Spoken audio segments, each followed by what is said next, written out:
Siroi Lili Festival ge Paulo Bachaki ba Paumi Sing na Tongba Gari Dake Manipur Haiba Wahai Lokthok Hanaba Central Force na Jatharakiba Thawong ado Pung Nifuga Nipan gi manungda Mari Laina Bus Singda Sengdokadabani Haina Ningthokong Bazar da Miyam ge Mifam ama pangthokre Ningthokong Protection Committee na Sinduna Jathakiba Mifam aduda Committee asiki President L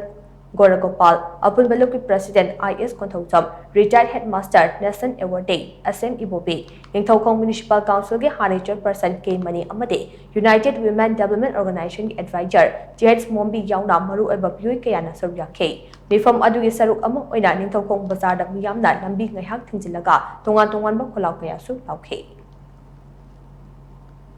Manipur Governor na Manipur Transport ki bus Siroi Lili Yauba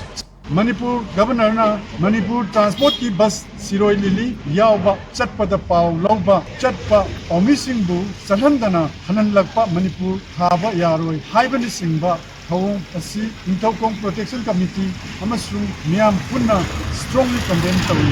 Manipur Governor na Manipur Transport bus ta Manipur Thaba Yaroi Haina India government India gi security force na athingba pirakpa sigi achumba asengba warol miyam gi mafamda 24 hour gi manungda thamgadabani PR sarkar na hadokhiba order gi matung inna Siroi festival yawba chatpa Manipur transport ki bus ta Manipur Thaba Yaro Muthakadavani Haina India government ki security force Maharegiment na athingba pirakpa asina takpadi paliba sarkar sigi DGP Chief Secretary amasung Security Advisor Hatheng nana Chennai maram asina 48 hour gi manungda ham hadokadavani